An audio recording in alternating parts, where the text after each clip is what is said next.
My father and I were together for almost a year before he died. I can't share this with anyone in real life. I'll bury my secrets here on Reddit, forget my password, and go on with my life.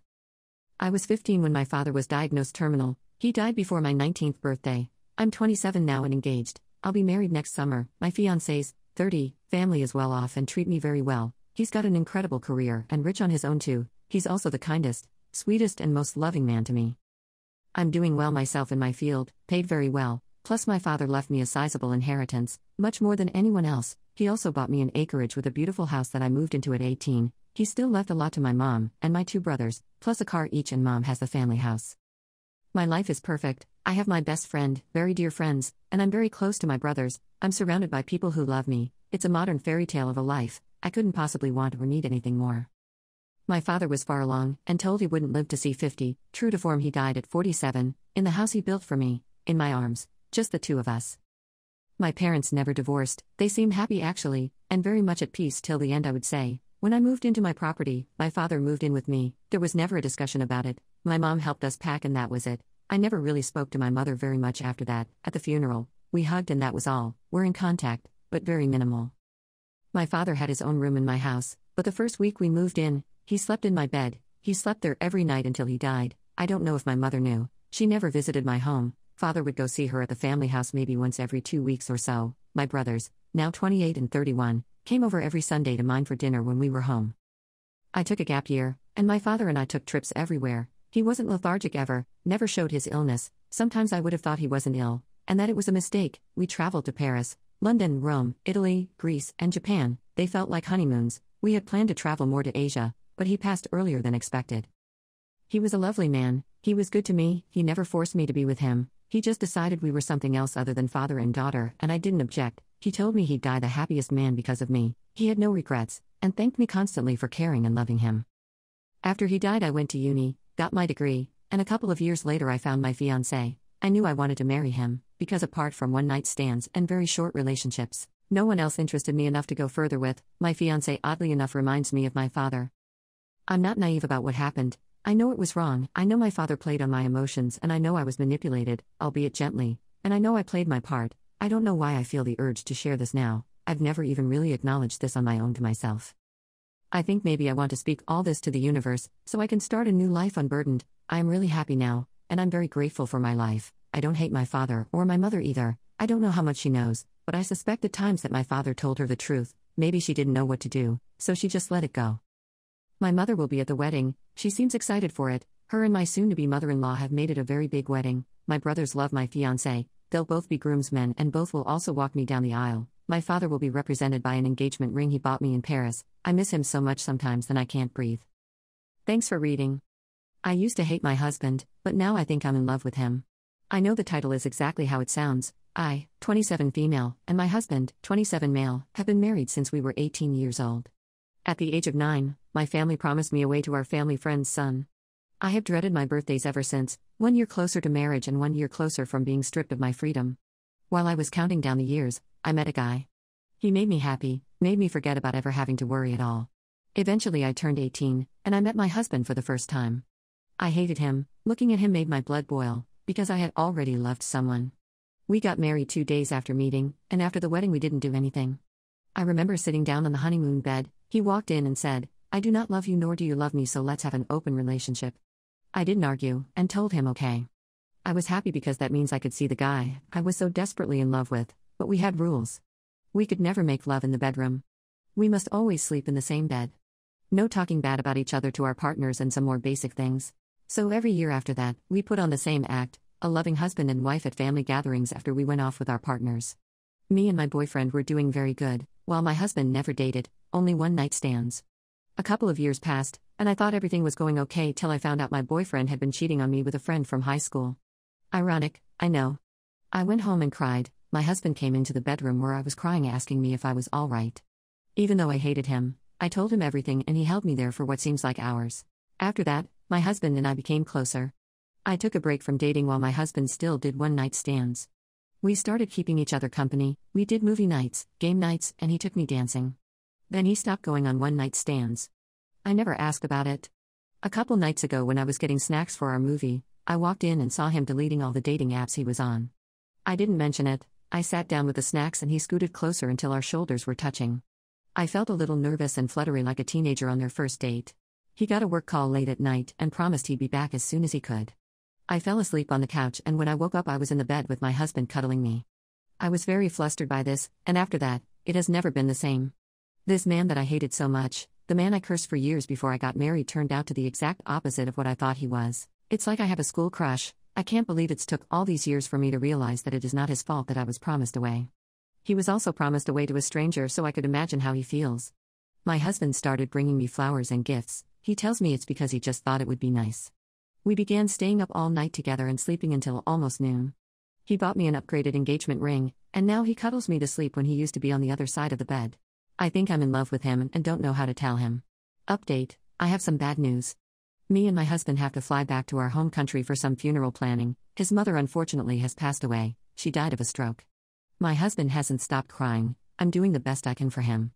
He's sleeping beside me. He refuses to let me get up at all. We've been in bed all day, and I have to use the bathroom, but I can't use the bathroom because he bear hugs me whenever I try to leave the bed. My husband said something earlier today that caught me off guard. He was talking about children and continuing bloodlines. We have never had a serious talk about children or a relationship because it was usually always us ignoring each other or running off with our partners. He told me he wanted children, and for us to raise them. I still have a lot to think about, especially since we have never said I love you to one another. That's the only update for now, but I'll update in a week's notice or maybe a little longer, because I need to take care of him for the meanwhile, but I never imagined this post getting so much attention. Update: my husband thinks I'm hot. After I made my first official update, we flew back to Pakistan for the funeral. His mother was the glue of his family. I saw his father crying over her casket as they carried her to her grave. It was very hard to watch. My family was there as well. My father and my husband's father were in the military together for a long time, so to see my father trying to pull him off the casket so they could bury her was truly heartbreaking. After the funeral we went home, and my husband was in bed for days straight, refusing to eat, move, or do anything. I had to spoon feed him because he will not die of starvation on my watch. Eventually he began walking around the house, talking more and eating more. I booked him his first counseling meeting last week, and he's been more verbal with his feelings. He will begin working from home in a couple days. He suggests that I also start working from home so we can be closer. We haven't talked much about that though. I took my husband out to a restaurant so he doesn't lose his ability to socialize properly. I told him over dinner how I have been thinking about us spending some time apart, so he doesn't become only dependent on me. To say the least, when we got home he went crazy. He said it wasn't even an option. What I said made him so upset he didn't speak to me for a day. We sat down and he talked about his feelings for nearly 2 whole hours.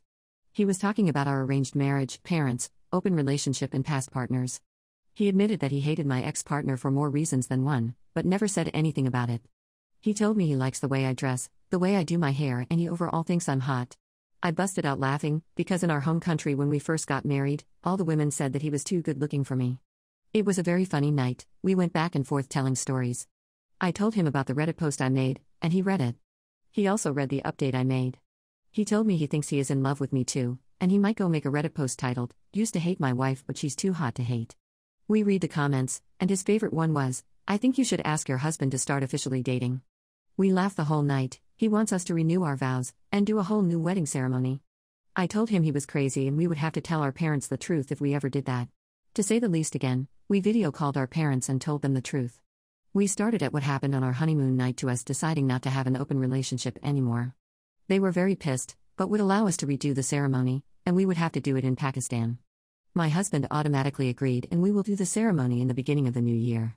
Even though my husband is happy right now, I can tell he is still grieving.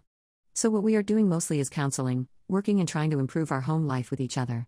I've talked to his father to see how he is doing. He's been staying with my parents for the past week. May Allah's blessing be upon him. Thank you for the support and thank you for waiting for this update. I hope it wasn't disappointing to most of you. My stepsister broke down in tears saying goodbye to me for college. My mom met my stepfather when I was 9 years old and they got married 2 years later. My biological father was a ruthless, evil man who put my mom through unbelievable trauma, and the fact that my stepdad got my mom to open up and trust him is incredible. We immediately became close and I quickly started calling him dad since he saved my mom and I was desperate for a father figure. He had a daughter from a previous relationship who he was the single parent of, and she did not take a liking to me at all. She is a year younger than me and immediately saw me as a threat. My stepsister and mom became close, but she understandably went to her dad for everything and this sometimes created conflict. She and her father are extremely close and she felt like I was taking his attention away from her. She would barely speak to me and saw everything as a competition. When we did talk, it was us arguing about something that would not matter 10 minutes later. We respected each other, but she saw me as someone trying to take her father away from her, and she let me know about it. If I did something, she needed to beat me at the task so she could appear like the superior person between us. I had relatively good grades, 3.5 GPA, but she needed to have a 4.0 GPA to prove that she was more intelligent than me. I joined student leadership my freshman year and stuck with it throughout high school and was fine staying in my commission, but she joined the next year and became the president of student leadership so she could be on top of me power-wise. We were active in sports. I played football and she plays volleyball, and whenever I won an award or had a good game, she would feel the need to talk about how she had a better game that week. Whenever we exercised together, she would intentionally try harder than me. It reached the point where she was working out too much and her health was starting to be affected, and her doctor said she needed to stop overworking her body, and that was when she kind of stopped seeing everything between us as a competition. I still cannot play any video games with her because if I lost, she will let me know about it for a week. I tried making things work, but I eventually got tired of it and let her do her thing. If she comes off as narcissistic, I promise she is the complete opposite. She is one of the nicest and most giving people I know. She and her best friend worked with our high school to start a food drive every Thanksgiving for underprivileged families in our area. She is just competitive to an unhealthy degree. Anyways, on Wednesday after I moved into my dorm, I said goodbye to my parents and sister and went to go finish setting my bed up. A couple minutes later, someone knocked on my door, and when I opened it, my sister was standing there in tears. She started crying in the parking lot, and her father sent her back to talk to me. She gave me the biggest hug of my life and started apologizing for how she treated me growing up. She was mean for no reason, and she was sorry for thinking I was trying to take her father away from her. She always looked up to me and secretly wished she had my laid-back demeanor instead of being constantly anxious and uptight. She revealed that on days when her anxiety was through the roof, she would walk in the vicinity of where I was and sit there, because my calming presence helped her relax. I always wondered why she would randomly walk into my room to do homework or play a video game without ever speaking to me, and if I asked what she was doing, she told me to shut up, but I finally know. I always treated her with kindness even on days when she would be ice cold to me, and she wished she could go back in time to redo how she interacted with me. She mentioned a time in middle school when I stuck up for her and she never forgot about it. She went through a massive glow-up phase the summer before high school, but was the typical dorky, awkward middle schooler, and she was being heavily bullied for a long time, so I found the two boys who were bullying her and told them to leave her alone. I was bigger than them, so they stood down and left her alone for the rest of middle school. My sister found out that I was the one who put an end to the bullying, and she secretly appreciated me having her back despite barely talking to me at the time. I hugged her back and we probably stayed like that for about 2 minutes. The longer we embraced, the more I could feel the tension between us leave our bodies. We eventually let go of each other and composed ourselves, and she left. Half an hour later, she sent me a text message telling me how good of a person I am and how I'm going to succeed in college, and it made me burst into tears. When I was younger, I would cry at night wishing I had a stable family life, and I received that and much more. This morning my sister called me to ask a question about something, and she did not insult me other than calling me an idiot, which is basically her nickname for me at this point. It was a weird feeling, lol. I gave my husband an ultimatum and he took it. I married my husband Frank about 15 years ago. At the time, he was a widower with 2 young daughters, Jane and Lisa. He was a widower of over 2 years, and we met through mutual friends. We dated for almost a year and got married. Frank warned me that his girls would always go first, and that he would choose them over me if he had to, but I didn't take him seriously. I thought because their mom was dead, the girls would see me as a mother figure right away. Well, they never saw me as a mother, not even as a stepmother. I was always Dad's wife. Early in our marriage, I brought up having kids. My husband refused, since the girls were still young and he didn't want them to think that he was replacing them. I respected that, but years later, he had a vasectomy because we were too old for that anyway. I was, still am, a stay-at-home mother and did everything to bond with my stepdaughters, but it never happened. They never included me in their lives. They left me out of important photos, and I never got any Mother's Day gifts. At times I felt like their housekeeper. When the eldest, Jane, moved away to go to college, I saw an opportunity to bond with Lisa, since she was always following her sister, but it didn't work out either. She always refused to spend time with me and Frank would always take her side. We often fought, and after she turned 18, she moved in with Jane, not being shy and saying that it was because she couldn't stand me. Frank visited them 3 times a week, but he never took me with him because they didn't want me there and he couldn't force them. We were a good couple and he was a good husband, but when it came to his daughters, I was left out. For example, for Christmas, he would spend the 24th with me, have dinner and presents, but he would travel on the 25th to spend it with his daughters and he never bothered to ask them to invite me. It's really frustrating. I'm not saying that they owe me anything, but I took care of them for more than 10 years. I cooked, cleaned, went to school meetings, etc., and they don't even text me for my birthday. Lisa married her boyfriend of 3 years last week. The invite only listed my husband as part of the bride's family and I was just a regular guest. Frank didn't fight it, since it was a wedding. Although he paid half of it, I felt like an outsider all the time. The worst was when Lisa did a mother and bride dance with her husband's grandma, but she didn't even acknowledge me during the whole ceremony. At home, I blew up on him, how disrespected I felt, how he never did anything to bring me closer to his daughters, and how I felt like a stranger in my own family. I gave him an ultimatum that if he didn't start getting involved and being on my side, I would leave. He just nodded and said fine, go away. I froze. he reminded me that he would always be on his daughter's side and that if I didn't like that, he wouldn't force me to stay. In the end, we left it there and we've acted as if nothing happened.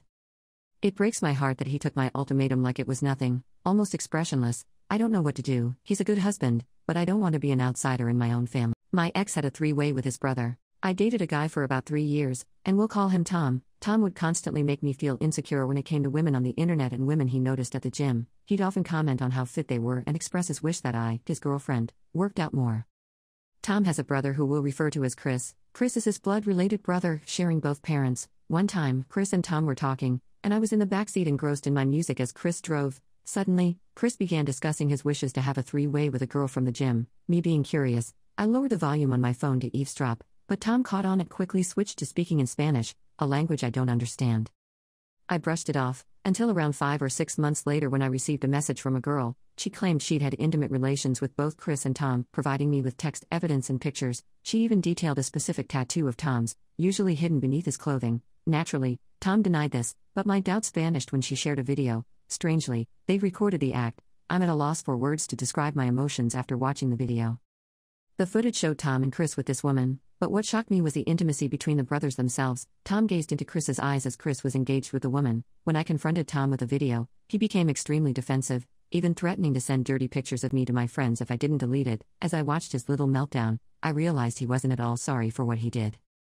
Ultimately, I found myself too disgusted to even face him, so we parted ways. Recently, during a chat with a coworker, he mentioned that he doesn't find it odd for blood-related brothers to be intimate with the same woman simultaneously. Is this a common point of view among men? How can one not be disgusted by the idea? How could someone look at their sibling and even think of such a scenario?